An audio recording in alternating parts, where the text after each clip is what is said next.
memberikan kami nafas kehidupan. Kami bersyukur kepada Tuhan yang menolong kami sepanjang 1 minggu ini, yang menolong kami, menjagakan keluar dan masuk kami, mengaruniakan kami hikmat, menopang kami dengan segala firman-Mu yang penuh kekuasaan. Kami ada di dalam bait-Mu yang kudus, sujud menyembah kepada Allah yang menciptakan kami, dengan hormat dan takut kepada Tuhan, memuji dan menyembah-Mu. Dan kami mau menikmati firman Allah. Kami meminta tutupan darah Yesus bagi pemberitaan firman Allah, bahkan bagi setiap kami yang mendengar, maupun anak-anak sekolah minggu yang akan ditaburkan oleh benih firman Allah pada hari ini. Urapan-Mu teguhkan setiap hati kami. Roh Kudus, jamah setiap orang, jamah pendengaran kami, buka mata rohani kami, jamah hati kami. Roh Kudus, kerjakanlah sesuai dengan kehendak-Mu. Dalam nama Yesus kami percaya setiap benih firman Allah tidak akan kembali dengan sia-sia, tapi Tuhan akan mengerjakannya sesuai dengan kehendak Tuhan. Dalam nama Yesus kami berdoa dan bersyukur. Sama-sama katakan amin. Haleluya. Silakan duduk saudara. Puji Tuhan. Shalom. Hari ini saudara, kita bersyukur kita boleh ada di minggu yang ketiga daripada bulan Maret. Haleluya. Firman Tuhan pada kita pada hari ini adalah dari kitab Yunus pasal yang ketiga ayat 1 sampai dengan 10.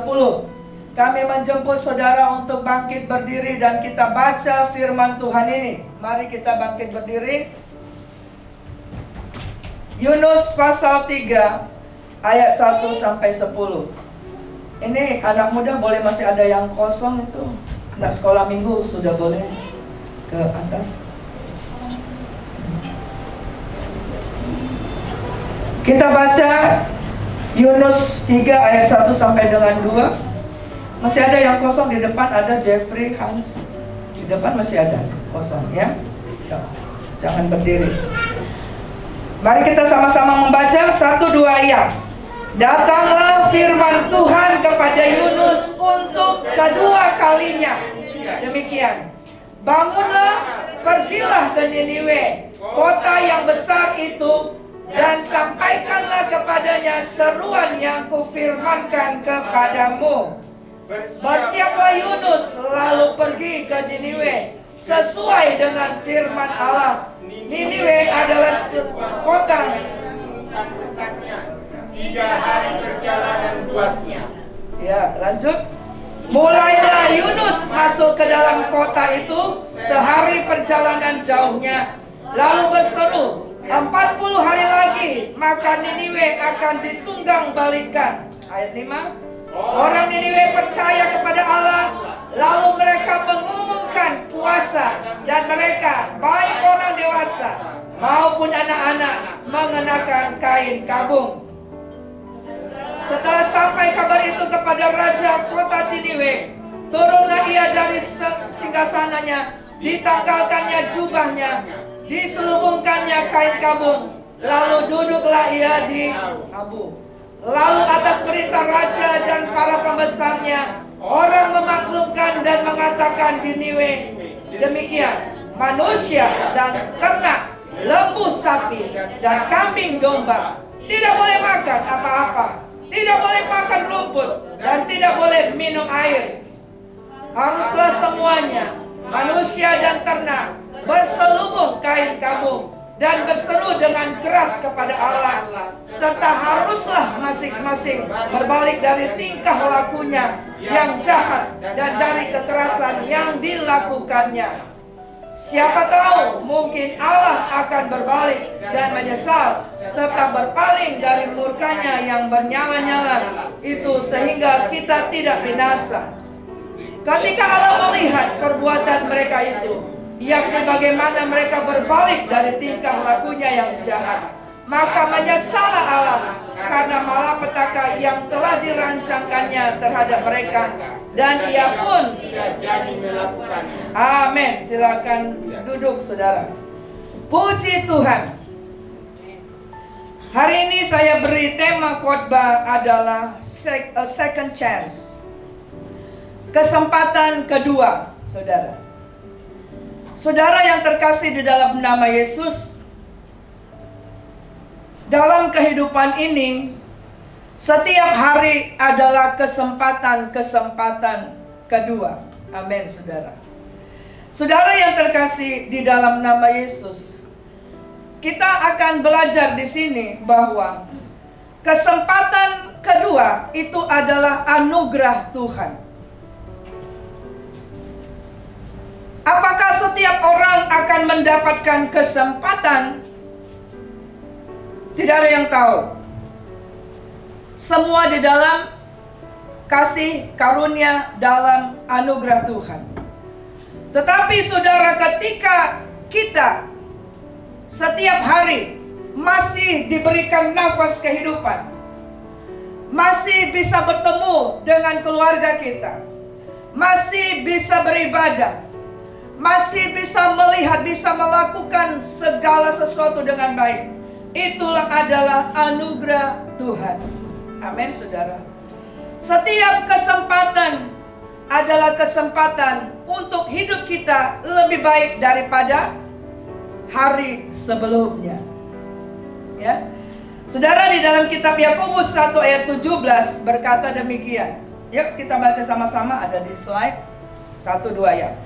Setiap pemberian yang baik dan setiap anugerah yang sempurna datangnya dari atas, diturunkan dari Bapa segala terang. Padanya tidak ada perubahan atau bayangan karena pertukaran. Saudara yang kekasih di dalam nama Yesus, ini berbicara apa? Ketika kita datang kepada Allah, sumber dari segala kehidupan, sumber berkat, sumber pertolongan, sumber kesembuhan, sumber pemulihan, Allah akan menganugerahkan segala yang baik dan yang sempurna dari surga, dari atas. Dan berkat anugerah keselamatan itu, dan apapun yang Tuhan izinkan kita lalui, kita nikmati selama ada di dunia, itu tidak ada bayangan karena pertukaran. Kenapa saya harus garis bawahi ini? Supaya kita mengerti bahwa setan juga bisa menipu saudara dengan dikatakan memberikan kekayaan atau kesembuhan palsu. Ketika orang terlibat dengan kuasa perdukunan, ketika orang meminta berkat dari selain daripada Tuhan, Allah yang lain, maka ingat ayat ini, di situ ada bayangan pertukaran. Kalau orang dunia katakan di situ pasti ada tumbalnya. Kalau di atasnya itu adalah orang tua atau kakek nenek yang datang ke perdukunan adalah untuk meminta berkat kekayaan, kekuasaan, maka saudara akan lihat bayangan pertukarannya akan ditanggung oleh keturunan di bawahnya. 3-4 keturunan di bawahnya, firman Tuhan dikatakan, maka dia akan miskin di bawahnya. Itulah bayangan pertukaran. Kenapa? Karena iblis mencuri berkat keturunan dan diberikan kepada si opung itu. Nah, ketika engkau berdoa meminta sesuatu, cari orang pintar, cari apa saudara? Engkau mungkin menganggap tabib disebutkan atau apa saja, ya. Maka saudara akan tahu bahwa engkau akan ditipu karena misalnya engkau sakit kepala, maka di sini akan disembuhkan tapi pindah ke tempat yang lain.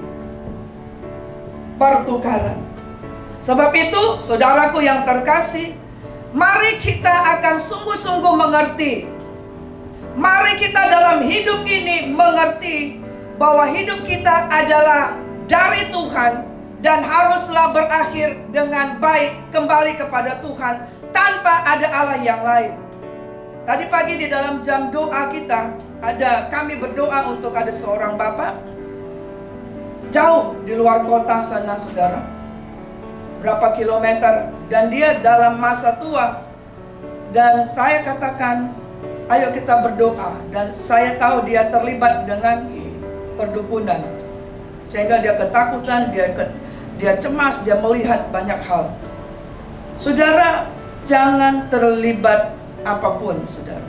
Kalau engkau pernah terlibat dan engkau pada saat ini masih bernafas, itu adalah kesempatan untuk melepaskan, untuk diputuskan, untuk keluar dari tipuan iblis itu. Karena itu akan membuat engkau ketika akan menghadap hadirat Tuhan tidak tahan, penuh dengan ketakutan. Iblis akan mengintimidasi, iblis akan coba menjemput, dan dia akan ketakutan. Tapi puji Tuhan, ketika kami sudah doa kepada Bapak itu, teman yang lain yang di Zoom bilang, wajahnya berubah, saudara. Tuhan jamah dia. Nah, saudara, kita belajar di sini, kesempatan kedua itu adalah anugerah Tuhan. Ketika pagi hari engkau bangun, itu adalah kesempatan kedua bagi kita untuk kita lebih baik dari yang sebelumnya, untuk kita masuk dalam pertobatan lebih lagi daripada sebelumnya. Amin, saudara. Yunus 1 ayat 17. Di situ dikatakan, mari kita akan buka di sini Yunus 1 ayat 17.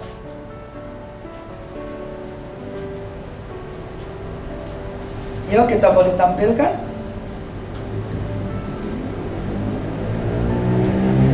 Ya, 1, 2 ya. Maka atas penentuan Tuhan datanglah seekor ikan besar yang menelan Yunus, dan Yunus tinggal dalam perut ikan itu 3 hari 3 malam.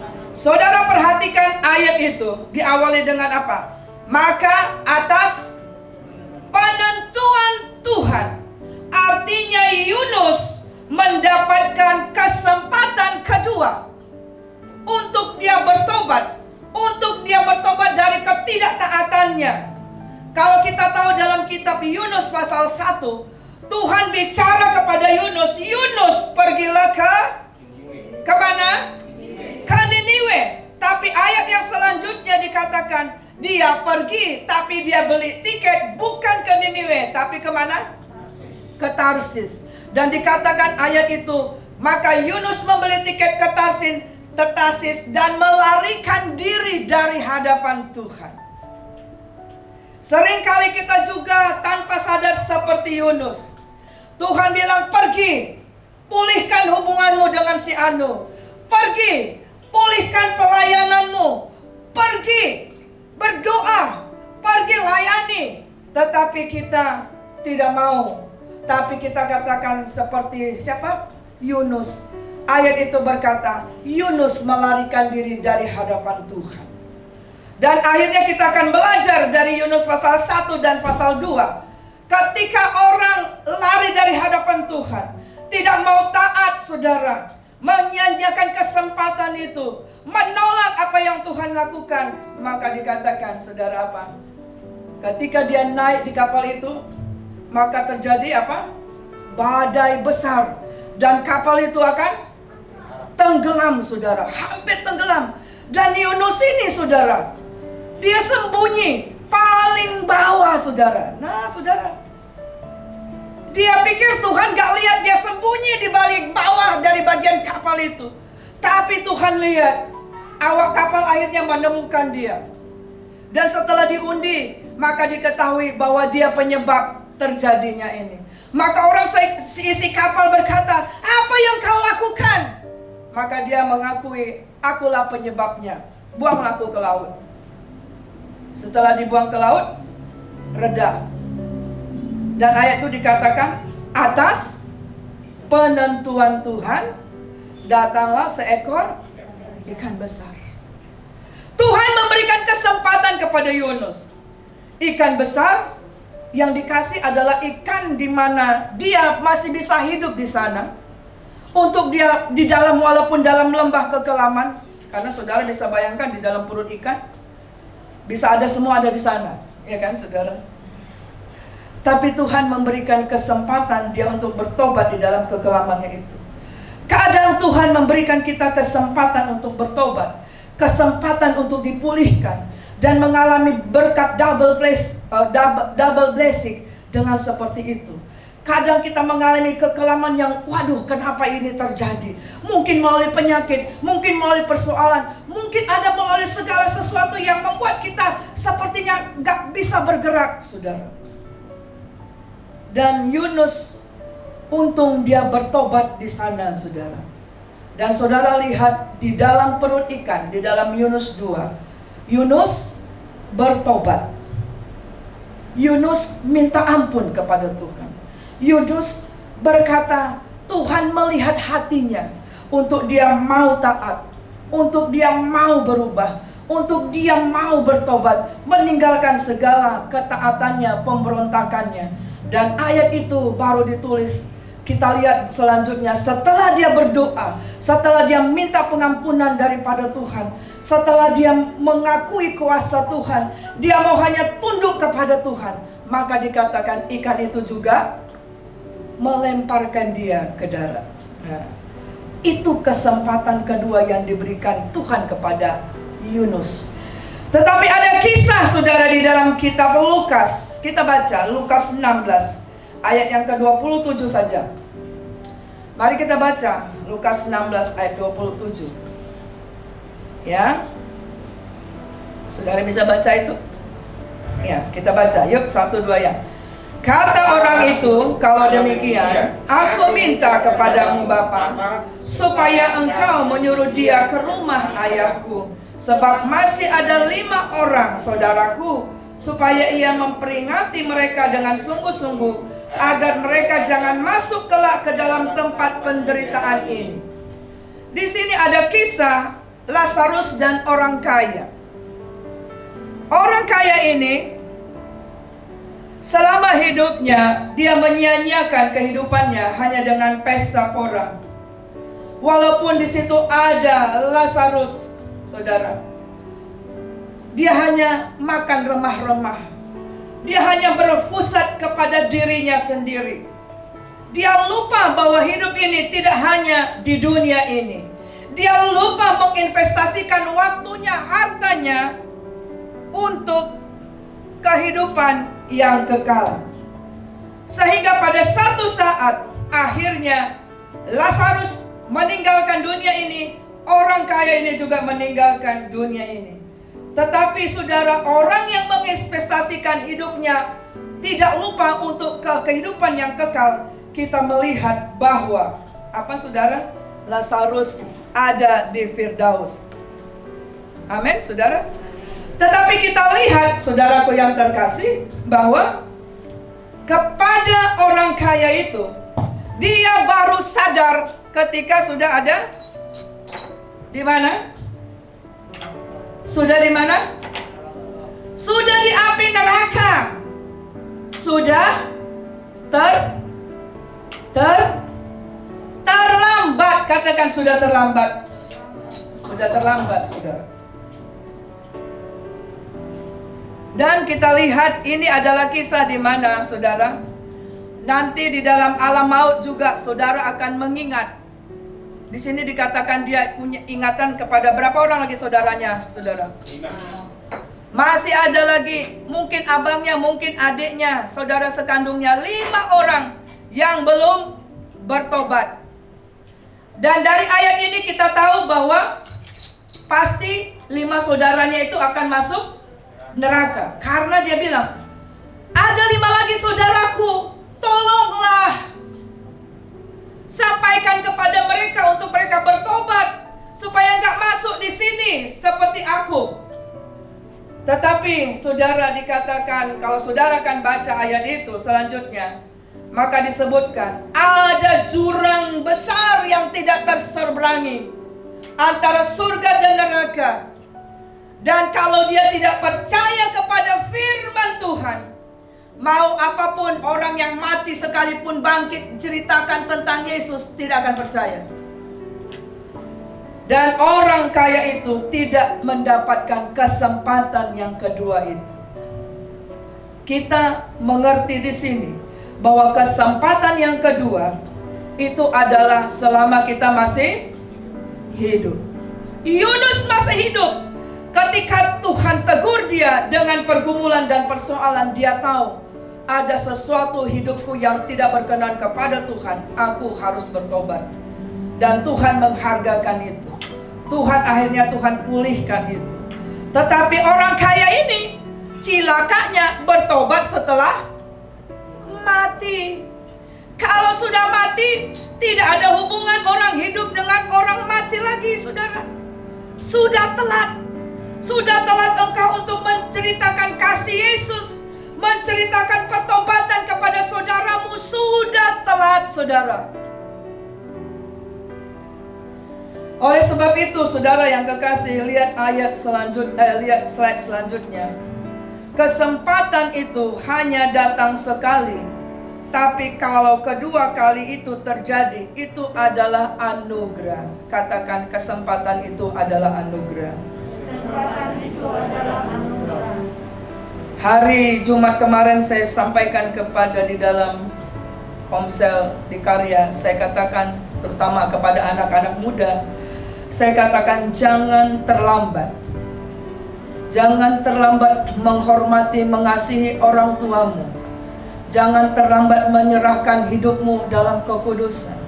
Kita juga jangan terlambat memulihkan hubungan kita yang rusak dengan siapapun. Jangan terlambat. Karena yang namanya anugerah itu tidak seorang pun yang bisa menduga kapan kita mendapat anugerah. Betul nggak, saudara? Anugerah itu adalah otoritas kedaulatan Tuhan. Jadi makanya ketika pagi-pagi katakan, yes Tuhan, terima kasih. Aku hari ini harus masuk dalam kehendak Tuhan lebih baik dari semalam. Kalau kemarin kita masih ada sedikit marah-marah di hati ini, hari ini Tuhan, sudahlah aku ampuni dia. Sudahlah aku lepaskan saja. Sudahlah aku akan tetap melayani dia. Sudahlah aku akan pulihkan hubungan dengan dia. Nah gitu, saudara. Kita lihat yang kedua, saudara. Kapan kesempatan kedua itu terjadi? Kesempatan kedua itu terjadi pada saat Tuhan melihat kemauan pertobatan sungguh-sungguh dari Yunus untuk menyelesaikan visi misinya yang belum diselesaikan. Setiap orang, saudara, setiap kita ini adalah diciptakan oleh Tuhan sesuai dengan gambar dan rupa Tuhan. Ada visi dan misi yang Tuhan taruh kepadamu dan kepada saya untuk melakukan visi kerajaan Allah. Sebab itu jangan lupa. Amin, saudara. Karena tidak ada yang kebetulan orang lahir ke dunia ini. Walaupun ada namanya istilah kecelakaan lah, yang apalah, tidak, saudara. Anak itu tidak bersalah.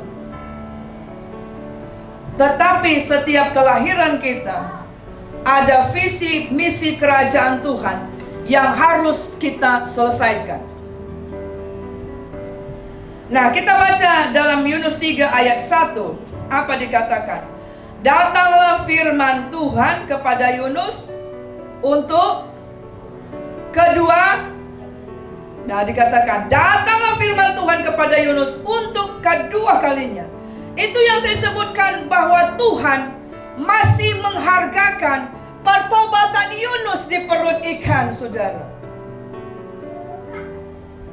Dan Tuhan katakan, Tuhan masih mengasihi dia. Untuk dia, apa, saudara? Untuk apa dikatakan ayat itu? Firman yang sama seperti dalam Yunus 1. Dia katakan, bangunlah, pergilah ke mana? Ke Niniwe, bukan ke kota yang lain. Tapi firman yang sama seperti dalam Yunus 1. Niniwe, kau kuberikan kesempatan yang kedua, Yunus. Ingat ya Yunusku, sayangku Yunus, kira-kira gitu.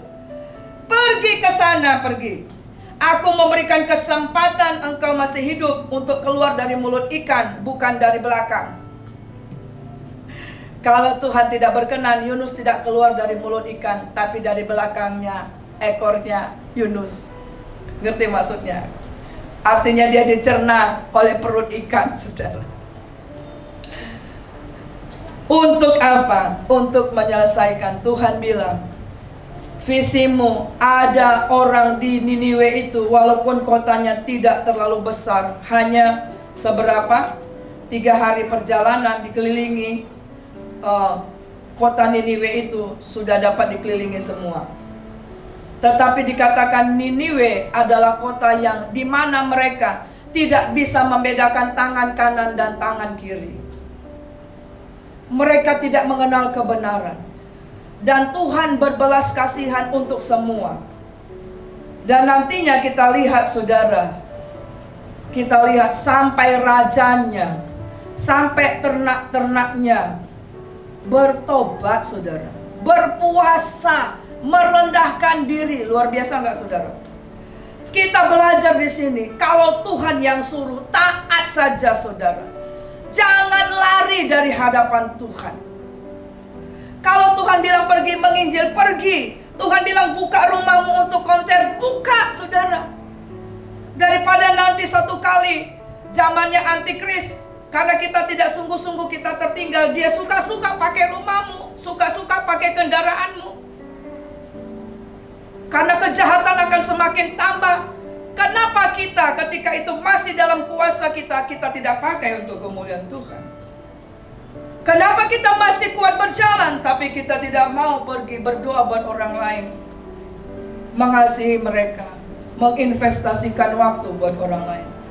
Kenapa kita lalai melakukan talenta dan karunia, komitmen kita menjadi pelayan Tuhan? Saudara yang terkasih dalam nama Yesus, yang ketiga kita belajar di sini, yaitu apa? Jangan, sama-sama yang ketiga, 1, 2 ya. Jangan terlambat dalam kesempatan yang Tuhan berikan dalam hidupmu. Jangan fokus kepada penyakitmu, jangan fokus kepada masalahmu. Tuhan katakan pikirkanlah perkara-perkara yang di atas, di mana kita adalah warga kerajaan surga, di mana kita adalah anaknya Allah, di mana tempat yang kita hidupi sekarang. Kalau kita baca dalam Yakobus pasal 1, dikatakan kita ini hanya pendatang, kita ini hanya perantau. Semua itu akan kita tinggalkan, saudara. Jangan kita menjadi susah dan duka karena hal-hal yang kita alami selama di dunia ini. Ingat, visi dan misi kita adalah warga kerajaan surga. Makanya ketika orang Kristen pergi ke rumah meninggalkan dunia, kita mengatakan bukan turut berduka cita, tapi selamat jalan ke rumah Bapa di surga. Nah, saudara yang terkasih, kita lihat Yunus. Yunus ketika mendapatkan kesempatan yang kedua dalam hidupnya untuk menggenapi visi dan misi Tuhan, maka dilihat yang pertama adalah Yunus segera bertindak. Dia tidak menunda dan tidak lagi ada alasan, no excuse. Tidak lagi dengan alasan. Kalau kita baca dalam Pengkhotbah, dikatakan di situ, Tuhan menciptakan manusia itu jujur, tulus, tetapi kitalah yang membuat diri kita jadi berdalih, banyak alasan. Yunus tidak lagi melarikan diri dari hadapan Tuhan. Coba kita akan baca Yunus 1 ayat 3 dan Yunus 3 ayat 3. Mari kita akan buka ayat ini. Yunus 1 ayat 3. Yuk kita baca. Tetapi Yunus bersiap untuk melarikan diri ke Tarsis, jauh dari hadapan Tuhan. Ia pergi ke Yafo dan mendapat di sana sebuah kapal yang akan berangkat ke Tarsis.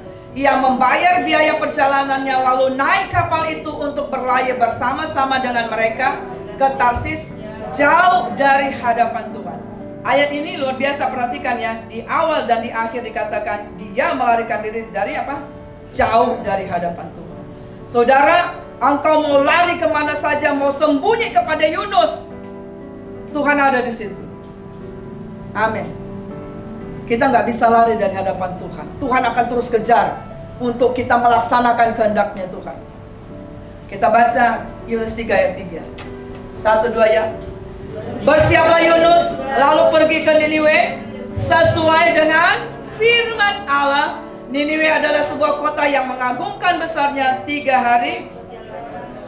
Nah, saudara lihat di dalam Yunus 1 ayat 3, firman yang sama dengan Yunus 3 ayat 1, firman yang sama untuk dia bangun dan pergi ke Niniwe, memberitakan Injil kepada kota itu, saudara. Tetapi responnya beda. Yunus 1 dia dikatakan apa? Dia lari dari hadapan Tuhan. Dia nggak mau. Kenapa saudara Yunus pengen lari dari hadapan Tuhan? Karena dia tahu Niniwe itu betul-betul jahat. Pada zaman itu saudara, orang-orang Kristen itu disiksa luar biasa. Diseret saudara pakai kuda supaya mati. Dan Yunus menganggap biarin deh mati loh. Engkau kurang ajar kepada gereja Tuhan, kira-kira gitu. Tetapi hati Tuhan beda dengan hati Yunus. Justru Yunus disuruh pergi ke kota yang brengsek itu. Kota yang dikatakan tidak bisa membedakan tangan kanan dan tangan kiri. Dan ketika Yunus menyadari bahwa hidupnya itu dipulihkan oleh Tuhan, Tuhan memberikan dia kesempatan yang kedua, maka Yunus 3 ayat 3 dikatakan, wah dia beda. Dia bersiap, sama-sama tadi ya, dalam Yunus 1 sama-sama bersiap. Tapi Yunus 1 ayat 3 dikatakan pergi melarikan diri. Tetapi lihat ayat ini, dia lalu pergi ke Niniwe sesuai. Itulah yang dikatakan kalau kita sadar, kita tidak mau terlambat dalam kesempatan yang Tuhan berikan dalam hidup kita, kita akan segera bertindak. Kita tidak tunda. Dan tidak ada alasan saudara. No excuse saudara. Ya. Firman Tuhan dalam Ibrani juga dikatakan, kalau engkau dengar firman Tuhan, jangan keraskan hatimu. Artinya langsung lakukan. Nah, yang kedua kita lihat. Yang kedua adalah bagaimana saudara kita merespon supaya kita jangan terlambat dalam kesempatan yang Tuhan berikan dalam hidup ini. Yaitu kita lihat di situ Yunus segera menginjil dengan semangat dan tidak menyia-nyiakan waktunya. Itulah kesempatan yang kedua saudara, pertobatan jiwa-jiwa, pemulihan jiwa-jiwa. Kalau kita bisa bangun setiap hari, itu adalah kesempatan-kesempatan yang Tuhan mau supaya kita setiap hari bertobat lebih lagi sesuai dengan gambar dan rupa Allah, supaya kita juga dipakai oleh Tuhan memulihkan orang-orang sekitar kita. Mungkin ada orang yang ada bekerja di pinggir jalan, maka orang-orang yang di pinggir jalan itulah yang menjadi sasaran penginjilanmu. Engkau ada sebagai dokter, engkau ada sebagai di pabrik, engkau ada buka kedai atau apa saja saudara. Itu adalah kesempatan-kesempatan untuk kita menyelesaikan visi dan misi kerajaan surga. Minggu lalu ketika saya belanja buah, akhirnya Tuhan pimpin itu seorang bapak sedang jual pisang. Akhirnya bercerita di mana, sampai kepada gereja di mana, bagaimana. Tuhan bisa pakai percakapan-percakapan untuk kita bisa bawa orang itu dalam pengenalan akan Tuhan. Ingat saudara, Allah kita adalah satu. Allah umat manusia yang di bumi ini, Allahnya cuma satu. Tapi Alkitablah yang menjelaskan bahwa Allah yang satu itu, itulah Yesus. Allah yang turun menjadi manusia. Dan setiap orang, suku, bangsa, agama, dia terima atau tidak terima, satu waktu kelak dia akan berhadapan dengan Yesus. Kenapa kita tidak ceritakan itu? Di kitab suci mereka juga ada, cuma tidak dijelaskan dengan prediksi namanya Yesus, supaya orang yang menyebut dirinya anak Tuhan, pengikut Kristen, menjelaskan. Amin saudara. Ya. Nah, kita baca Yehezkiel 18 ayat 23. Ayo. Sama-sama 1, 2 ya. Apakah aku berkenan kepada kematian orang fasik Demikianlah firman Tuhan Allah. Bukankah kepada pertobatannya supaya ia, saudara lihat di sini, Tuhan tidak mau neraka penuh. Amin. Tuhan tidak mau orang jahat itu mati dalam kefasikannya tanpa pertobatan. Tapi ayat ini berkata, Tuhan berfirman, yang ku kehendaki adalah pertobatan orang fasik itu. Selama masih ada nafas orang itu, artinya masih ada kesempatan untuk dia dengar firman dan dia bertobat. Tugas kita adalah hanya sampaikan saja, doakan saja. Selanjutnya urusan Roh Kudus yang akan menyelesaikannya. Karena dalam kitab Yeskiel juga dikatakan, kalau kita tahu ada orang benar, tetapi dia menyimpang dari kebenaran, dan kita tidak tegur dia, maka dikatakan kalau orang benar ini mati, karena dia sudah orang benar, sudah tahu firman tapi menyimpang, tapi tidak ada komunitas yang mengingatkan dia. Ayat itu berkata, kalau dia mati, darahnya ditanggung kepada orang yang tahu dia bersalah tapi tidak memulihkan dia. Kalau ada orang yang benar-benar jahat, belum terima kasih karunia Tuhan, kita juga biarin, katakan biarin deh, mati lo, pantas lo, kira-kira seperti itu. Dia mati, darahnya akan dituntut kepada kita. Nah, saudara yang terkasih di dalam nama Yesus, setiap hari adalah kesempatan kedua bagi kita untuk bertobat dan membawa orang lain di dalam pertobatan. Sebab itu jangan sia-siakan kesempatan yang ada, karena kita tidak tahu jamnya, waktunya, bulannya. Kalau kita baca di dalam pengkhotbah, dikatakan apabila sudah genap tanggalnya, bulannya, tahunnya menurut kalender Tuhan, nah bukan kalender kita, maka orang itu akan dipanggil pulang. Saya ada bawakan itu dalam penghiburan di tempat Pak Situmorang. Jadi saudara, jangan kasih alasan untuk bermalas-malas menginjil. Jangan kasih alasan untuk tidak kita bertobat. Alasan apapun. Gak apa-apa kita menahan sedikit sakit. Mungkin kita pernah disakiti hati ini. Gak apa-apa saudara. Daripada seperti orang kaya itu yang di neraka itu saudara. Dia mengalami kesiksaan dan itu selama-lamanya. Mana lebih mau saudara? Sakitnya tuh di sini atau sakitnya tuh di sana? Halo? Amin. Kita bangkit berdiri bersama-sama. Yuk sama-sama kita katakan, kesempatan kedua adalah anugerah Tuhan. Tuhan melihat kehidupanku yang mau dalam pertobatan untuk kesempatan yang kedua. Jangan menyia-nyiakan kesempatan untuk melengkapi, menyelesaikan visi misi kerajaan surga. Haleluya. Kita akan